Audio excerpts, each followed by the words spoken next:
Bonjour, je suis très heureux de te retrouver.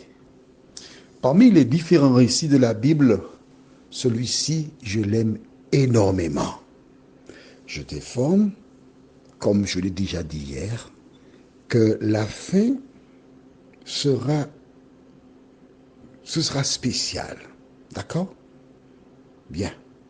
Prions juste avant de voir cette fois notre Seigneur et notre Dieu.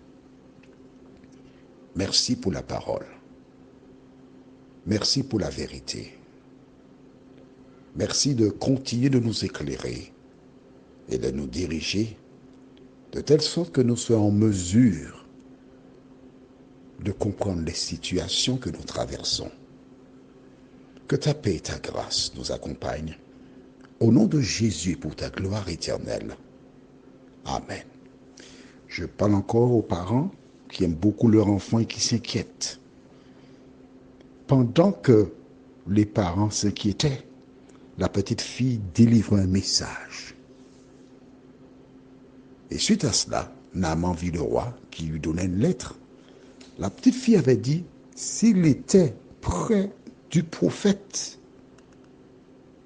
qui est à Samarie.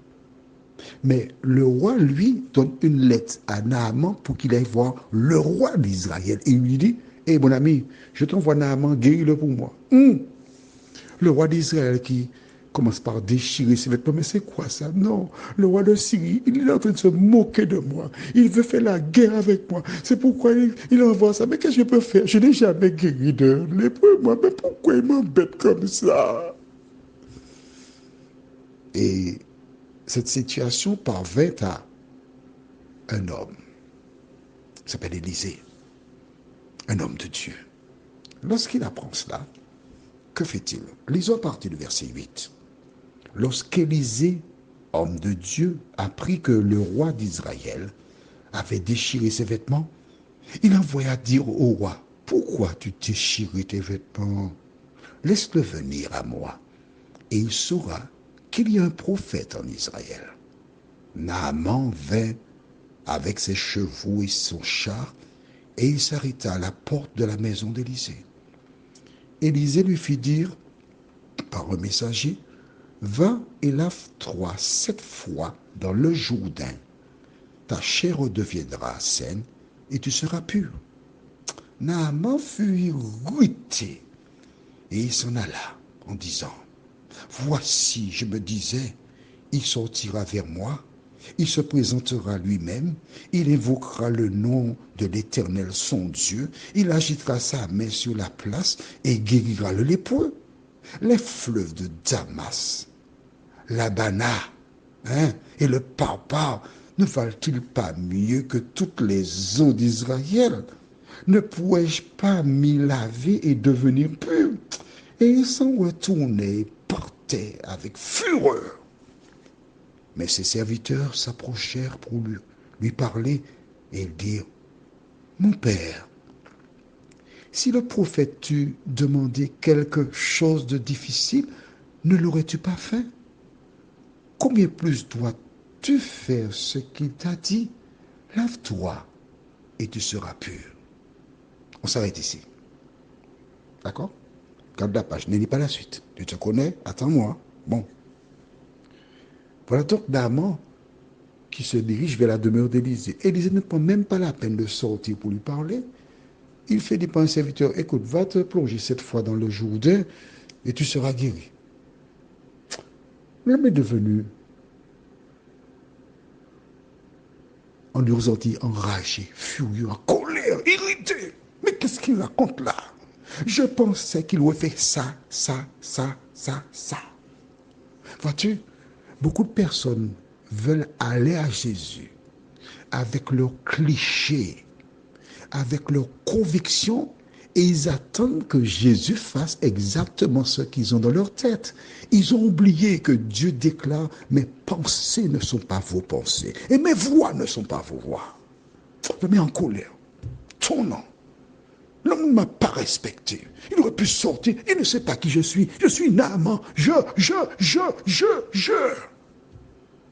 t'arrive parfois de dire que tu n'es pas n'importe qui. Quand quand on te met dans la boîte pour t'en tirer, tu n'importe quoi. Et l'homme partait. Mais je voudrais que tu vois la main de Dieu. La main de Dieu qui interpelle les serviteurs.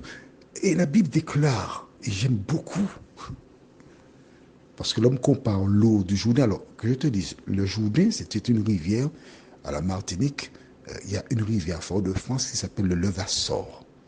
Une rivière, lorsque tu mets ton pied dans l'eau, ça s'enfonce dans la vase, ça fait glou. Et puis tu as toute espèce d'odeur qui monte vers tes narines. L'homme dit, et chez lui, il y a de... Ah là là, c'est là qu'il y a des fleuves. Ah, le sable est blanc, puis c'est magnifique. Mais baigner pour baigner. Pourquoi il ne me dit pas d'aller chez moi dans une belle mer pour me baigner? Pas chez une belle mer, hein? Une mer qui est belle. Et il part. Mais alors la Bible dit, et j'aime beaucoup, ses serviteurs s'approchèrent pour lui parler et dire, mon père. Ouais, c'est beau ça. Le Seigneur a touché le cerveau de ses serviteurs pour qu'ils trouvent le mot juste pour dire, mon père. Mais il t'aurait demandé quelque chose de difficile, tu l'aurais fait. Et c'est vrai. Quand j'étais gamin, une fois, quelqu'un avait une phlébite. Et on lui a dit, si tu veux guérir de la phlébite, il faut que quelqu'un prenne un crapaud, une grenouille, passe sur ta jambe, monte et descende, et qu'ensuite la personne jette la grenouille. Et quand elle mourra, tu seras guéri.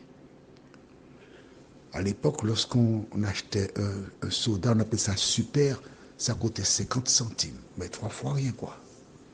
Mais c'était rare. Et cette personne me demanda d'aller prendre un crapaud et qui me donnerait 50 centimes. Tu penses bien que j'ai été chercher un crapaud? En ce temps-là, j'étais brave. Mais je n'ai plus un crapaud. Tu plaisantes, frère. J'ai pris le crapaud avec un sachet et j'ai passé le crapaud sur la chambre de cette personne. Le crapaud qui... Et je passais encore. Et je disais à la personne, il n'y a pas encore assez? Non, passe encore un petit peu. Mais je pensais au super, je passais, je repassais. Le crapaud m'a dit, c'est bon. Alors j'ai été jeter le crapaud. Je ne sais pas s'il a été guéri. Alors, si tu veux ici, essaye. Et s'il a été guéri, envoie-moi un petit message. Ainsi, je partagerai ça avec d'autres personnes. Tu comprends? Bien. Le serviteur lui dit, mais tu aurais fait ça. Mais pourquoi tu ne vas pas? Et que se passe-t-il? Verset 14. Il descendit alors et se plongea 7 fois dans le Jourdain, selon la parole de l'homme de Dieu. Et sa chair redevait comme la chair de jeune enfant, et il fut pur. Mais attention, laisse-moi te raconter ça. C'est pas comme ça. Hein? Laisse-moi te raconter. Écoute, assieds-toi. Fais silence. Lorsqu'il a commencé à entrer dans l'eau, son pied enfonçait dans la vase. L'autre pied. Jusqu'à ce qu'il soit arrivé au moins au niveau de la taille. Et certains serviteurs sur la rive étaient en train de rire, ils sont en train de mourir de rire. Mais quand Naaman tourne la tête, ils sont sérieux, ils sont gentils. Vas-y mon père, vas-y, encore. Mais au fond de ils sont en train de rigoler. Naaman plonge une première fois, il se relève, il regarde sa peau.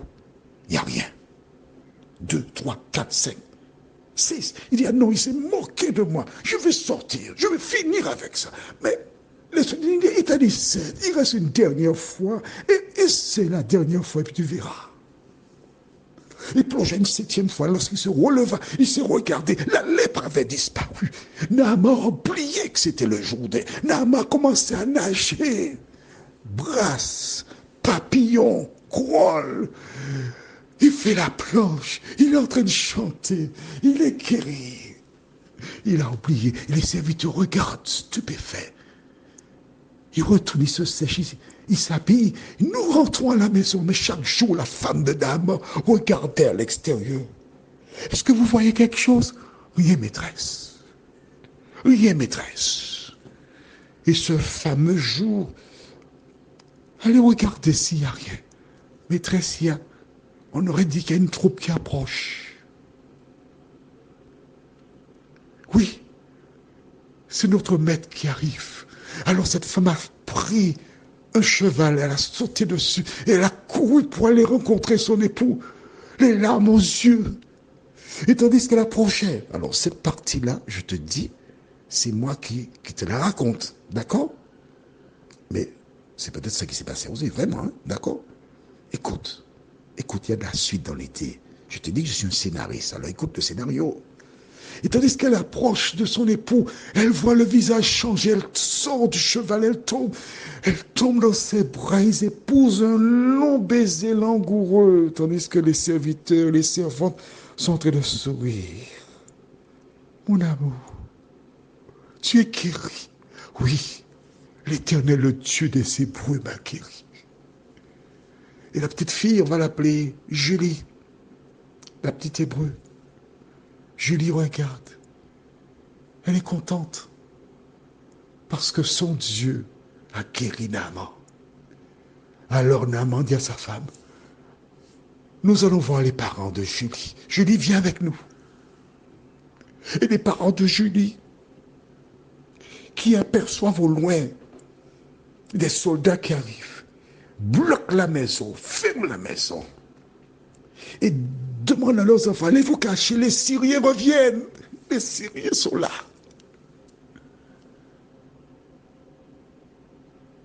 Il s'arrête devant la maison, il frappe. Ouvrez la porte. Non, vous avez déjà pris notre fille, vous avez déjà pris Julie. On est malheureux, je ne vais pas perdre notre enfant, je ne vais pas ouvrir la porte pour vous. Mais alors la mère entend soudain, maman, c'est Julie, je suis là. La mère ouvre la porte. Julie. Et Naaman dit, j'ai ramené Julie pour toi. Elle te racontera pourquoi. Et la mère qui embrasse Julie. Je te répète, c'est un scénario. D'accord? Mais pourquoi je te raconte ce scénario? Parce que ce n'est pas écrit dans la Bible. Il y a une raison. Naaman, c'est 3. Julie, c'est Jésus qui vient apporter la bonne nouvelle. Et Julie est remontée au ciel. Jésus est monté au ciel. Mais il reviendra afin de rassembler ses enfants, les récupérer. Et la lèpre représente le péché. Nous avons tous le péché. Mais grâce au sang de Jésus, il nous purifie. Et ce Jésus qui est parti reviendra nous chercher. Es-tu prête? Es-tu prêt pour le retour de Jésus? Prions. Notre Seigneur et notre Dieu, merci pour la parole. Merci pour l'évangile. Merci pour le bonheur que nous avons de te connaître. Il nous tarde de te voir revenir, Seigneur, de nous aider à faire comme Naaman, obéir à la parole. Et que le Saint-Esprit nous transforme, nous t'en prions, au nom de Jésus, pour ta gloire éternelle. Amen. Je te souhaite une bonne journée sous le regard de Dieu.